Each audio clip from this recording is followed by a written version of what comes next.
go, that's the brand new one from Status Quo. It's called Liberty Lane. It's a good one, isn't it? It's the Andy Snowden Radio Show. It's the Andy Snowden Radio Show. It's the Andy Snowden Radio Show. It's the Andy Snowden Radio Show. What's the buzz? Tell me what's happening. What's the buzz? Tell me what's happening. What's the buzz? Tell me what's happening. What's the buzz? Tell me what's happening. I'm going downtown tonight. What's going on?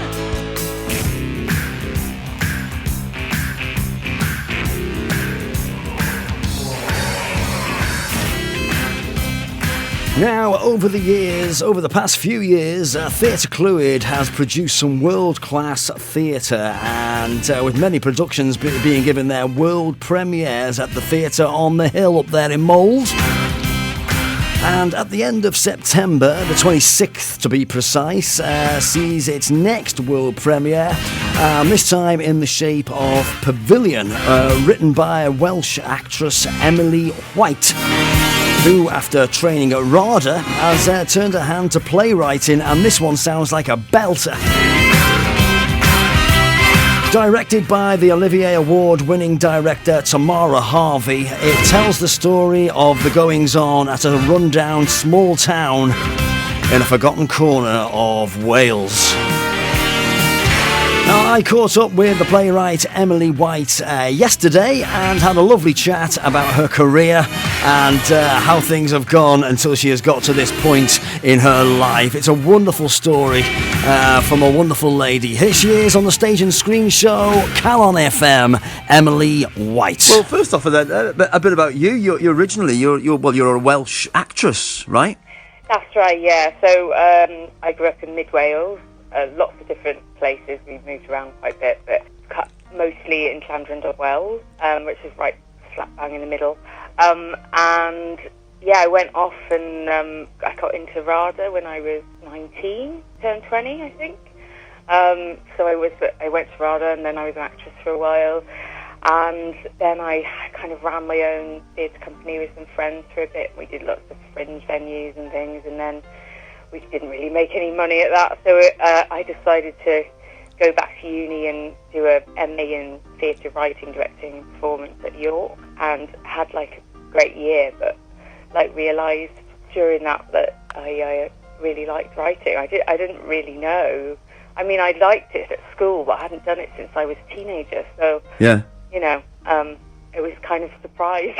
Yeah. Well, that's funny, isn't it? Because I found when I went back to, I left school at 16 and went back to education at 21, and I was the same as you. I thought I seem to remember education being really boring and hard work, and then I found that I was actually all right at it as an adult. Yeah, I know, exactly. I was like, if I'd gone to university instead of drama school, like when I was 19, I would have been terrible. I wouldn't have enjoyed it, and I wouldn't have been any good at it. But I think because I was studying something I was really interested in, and I already knew a lot from working in the industry, I don't know, I just found that actually I had probably more to say than the younger people. Yeah. You know, because I had experience, and I did really well. I got a distinction. I couldn't believe it. At first I went in thinking, as long as I pass, that's all that matters. You know, thinking I wouldn't do that well. Yeah. And I was like, oh, I'm actually quite good at writing essays. Well, I think now, you know, I've got 3 kids, and they've all just left school now, and there's so much pressure on them to not just pass, to actually get a very high mark. And I think as an adult, you kind of think, well, as long as I get over 50%, then I've passed. It don't matter. Yeah. So during that, we wrote like a half-hour play, and the teacher was like, gave me a good mark for that, and she said, you should turn this into a full-length play. So then kind of once I graduated and went back to the south of England where everything's really expensive and I was working a horrible admin job in a call centre, I was like, I've got to do something. I can't just go back to kind of doing like these temporary office jobs and, you know, kind of scratching by. So I was like, I've got to do something with my degree. So I basically skived 4 days off and sat in bed in a room that was so cold it felt like it was haunted, and like wrote the first scenes of Pavilion, and then kind of carried on developing it over the next year or year and a half before I showed it to anyone. Right. And then I contacted an old teacher at RADA, Lloyd Trott, who works with new writers a lot, and he helped me workshop it with the first years at RADA, and then we organised a rehearsed reading and had a friend of mine who I was at RADA with, Stephen Darcy, direct it, and invited Tamara, and Tamara came and loved it. And then it took another year before they kind of got back to me and said they wanted to do it, and then another year before, you know, it was actually going to be programmed. So I had to be quiet all that time, even though I knew it was happening. Yeah. Tell anyone. It was so hard. I mean, that's a long process, isn't it? That I didn't realise it was that it's so intense, really. Yeah, I know. I mean, probably once you're established, it doesn't take quite as long as that, probably. Yeah. But you know, when you're new and you're starting out, it kind of takes a long time to develop something, and just, yeah. I mean, I think plays probably take at least 2 years to get on from writing them. Yeah. And do you find that? I mean, one would imagine that being an actress first and then being a writer, you'd approach writing something completely different to an academic writing a play. Oh yeah, that's definitely. Well, when I'm writing, I hear all the characters in my head, and I almost say the lines out loud. Yeah. I kind of know how I want them to sound, and kind of, I guess I know how the language will sound in actors' mouths, which possibly you don't if you're an academic or you haven't been in things. I don't know. Yeah. So sometimes I'll overwrite a line, and then as soon as I hear an actor read it, I'll go, no, they're never going to be able to say that. Yeah. And then I can, you know, then I can change it. You know, it's just like, I don't know. That side of things comes quite easily. I'm not so good at, I guess, structure. I struggle with more. Yeah. I mean, has it changed a lot since you first wrote it? After, I mean, well, I suppose once it's been workshopped and whatnot, as a writer, you don't know what you've got until you've seen it on its feet. So it must change quite considerably, does it not? Oh, definitely. And the nice thing about working like that and workshopping or doing a table read with actors is then, you know, talking, getting feedback from them, and going away. You know, they come up with ideas and things that you can then, you know, try out, and quite often they're good ideas. Yeah. And I mean, it's especially great now to be working with all Welsh actors, because they know exactly where I'm kind of coming from, because they all come from Wales too, and the show is about Wales now, and so it's been really great to hear their feedback and hear that what I've written means something to them. Yeah. As well, you know, they're really throwing themselves into it. I couldn't ask for a more enthusiastic cast. It's been great. Yeah. Well, it's a fantastic name. It's a brilliant poster. What's the synopsis of it? It looks intriguing. So basically, the Pavilion was an old theatre. I grew up in a Victorian spa town, and it had been a theatre back in the day, but they ripped out the seats to make a hall, and it was so there was a stage, a hall, a bar off to the side, and, you know, toilets and whatever, and it was used for all sorts of things like jumble sales and meetings and dance classes and all sorts of things. But on a Friday night, that was where we went out to dance. There were loads of other pubs, but there was nowhere you went out and danced, you know, had a disco kind of thing. And so, because of, you know, if you grew up in a rural small town, there's only one place to go out, so everyone goes there. So you've got young and old mixing with each other, which you wouldn't get in a city. Yeah. You know? So that's great dramatically as well. And so it basically the play takes place over one night at the Pavilion, a Friday night, but it's the last Friday night open, about to be closed down. So it's the final disco, and everybody's out to kind of be there for the last one. And at the same time, the local secondary school is being closed down and merged with another school 7 miles away, and which is happening all over Wales. And the kids and the teachers and parents have been out protesting that day, so everybody's a bit on edge. You know, everything's a bit heightened, and it's kind of this pressure cooker. But it's a real kind of community play, so there's like 14 characters, 11 actors. We've got 6 community cast as well, and it's an ensemble, so there's no main protagonist. everyone, and it's about community. So there's lots of, big, larger-than-life characters, and it's a lot of fun because it's a big, raucous Welsh night out. Yeah. But at the same time, it's kind of saying something political about austerity and its effect on rural areas of Wales. Yeah. Or really, the whole country, not just Wales. Well, absolutely. I was going to say, it's pointing a finger at, if someone's going to read this play in 30 years' time, they'll get a flavour of what it's like to be alive today. Yeah, absolutely. So it's kind of, it's political, but at the same time, there's a lot of humour in it and fun, and, I always think humour is really, really important. It's got a great tagline, hasn't it? Dance, drink, fight, snog. Just 4 words that kind of describes any night out I've ever been on. Yeah, definitely. So there's like the dance floor area, there's the toilets, there's the bar, and there's the chip van out the front. So those are our four kind of settings, with all these different stories going on. And there's lots of kind of movement and dance and singing and all sorts of things thrown in as well, because obviously it's a disco, so in between scenes you get a bit of movement, and everybody's been amazing throwing themselves into that as well. But what I think you've done as well, it's kind of, it only occurred to me this morning that, I'm from Wales. I've lived in Wales for most of my life, but only when I went to drama school like yourself. I trained at Guildhall. And that was when I went, that's the only time I left Wales, and then we came back again. But I realised about a week ago, I took my daughter down to Carmarthen, and I thought, the amount of different towns and little villages and communities that you drive through, and then you suddenly think, what goes on there? Because, you can drive for 10 miles and there's nothing. Then you can drive through a town that takes you like 20 seconds to drive through it, and then another 10 miles and there's nothing again. So you think, what goes on in that little town of an evening? It's you've captured that idea brilliantly, I think. Yeah, absolutely. And the thing is as well, I think, it's about people who are trying to stand up for themselves, and they feel invisible. And I think that's the trouble with, there's tons and tons and tons of plays about people in the city, and we see that all the time. Yeah.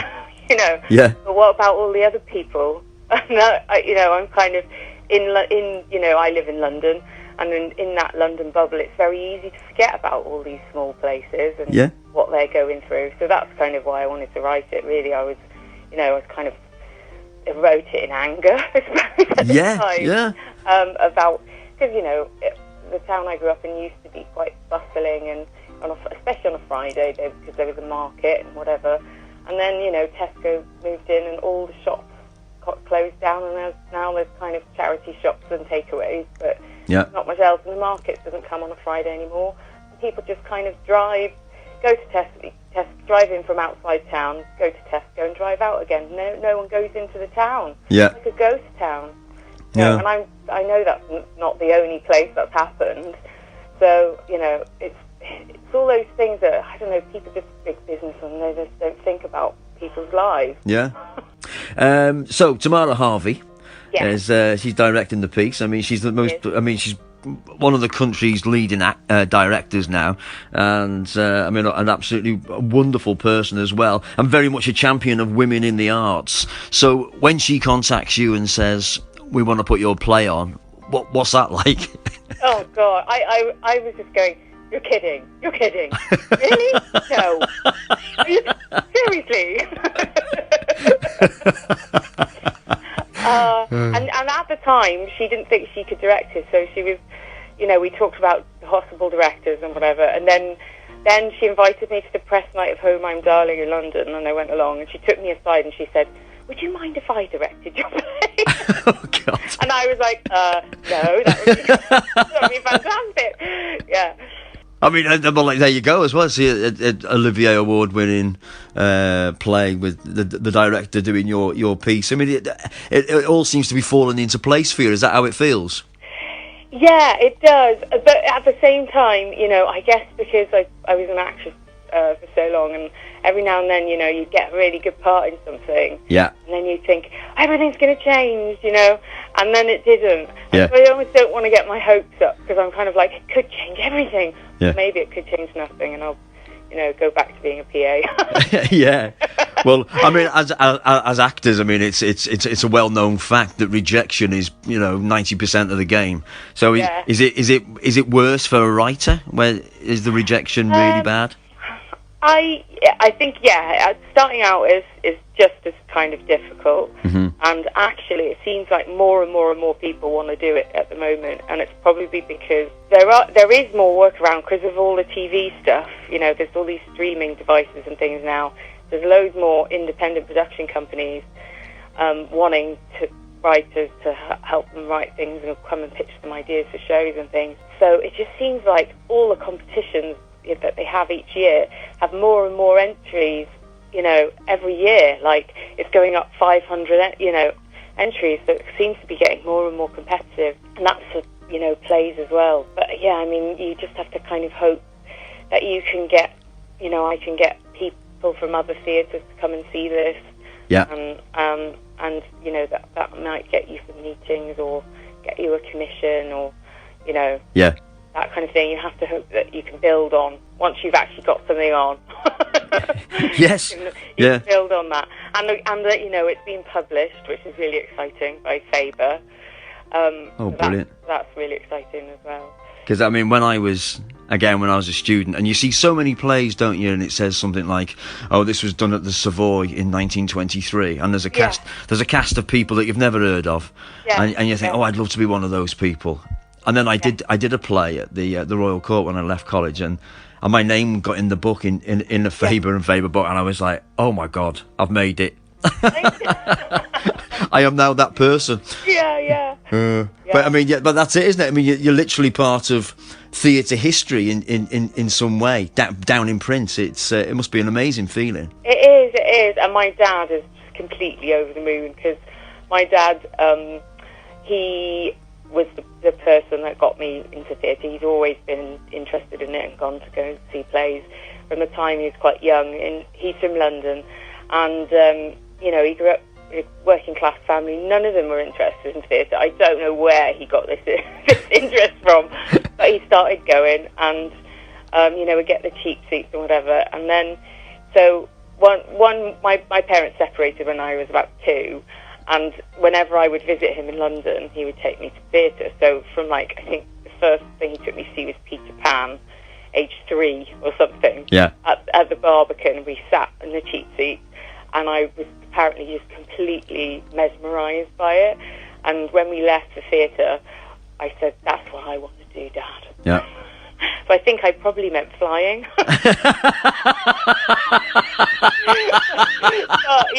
but he kind of took on board that I wanted to be an actress, and then I was told that Emily wants to be an actress. Emily wants to be an actress. So, you know, and he kept taking me to see things like anything, Shakespeare, Chekhov, anything. Yeah. He didn't bother with kind of age-appropriate stuff after that. It was just like, read Waiting for Godot You Must, you know, at 9 years old.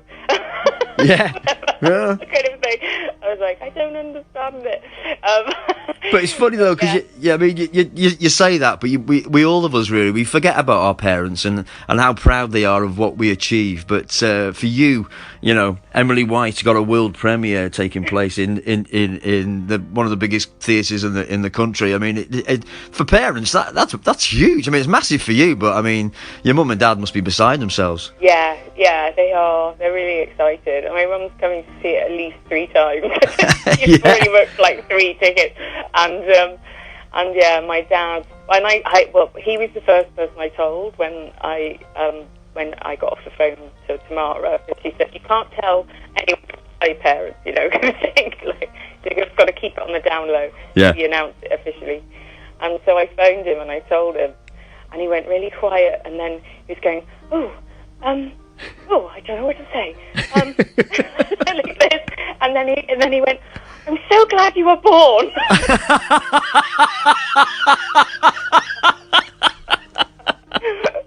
Oh, Fantastic. Well, all the best, Emily. I wish you all the best with this. It sounds absolutely fantastic. Opens at Theatr Clwyd on the 26th of September. And you're coming along, are you? I will definitely be there. I will bring my daughter, like your dad. I take her to all the things at Theatr Clwyd. Oh, okay. And yeah, and she loves it. But this one, it can, as I said before, the poster, it kind of leaps out at you, and you think, "Ooh, what's that?" You know. Yeah. Oh, good. Yeah. How old's your daughter? Just turned 18. Oh, okay, that's fine then. 15 plus. Oh, is it? Is there an age? Sorry, what is it? It's 15 plus because it's got quite a lot of swearing. All right. Okay. Coolio. Thanks for the tip. Okay. Cheers, Emily. Lovely to speak to you. You too. You take care of yourself. See you. Cheers. Bye. Bye. Bye. Headphones on, transfixed by the floor. Frosted eyes that watch the front door. Scrolling through the playlist, find the right track. Bus flies by, time to take a step back. Run out the power, so I look a bit sad. Not part of the crowd, feel like my own dad. Pretending to listen, searching for the beat. Now it's coming through the ground in the soles of my feet. Look out the window. So there you go, that is Emily White, the playwright of this brand new piece that's coming up to Theatr Clwyd on the 26th of September. One for the diary. I'm on the cross fader, whatever you play. If you'd like to get tickets, if you would like to get any tickets for this production or indeed anything else up at Theatr Clwyd, I think the best thing for you to do is go to the webpage, right? theatreclwyd.com, easy peasy. theatreclwyd.com, and for this production /Pavilion. Or you can phone the box office as per usual, 01352 344 101. That's 01352 344 101. Or 01352 701 521. 01352 701 521. So there you go then, fantastic. The brand new Pavilion getting its world premiere up at Theatr Clwyd at the end of the month. Go on, support your local theatres, ladies and gentlemen. They will not be there forever if you don't.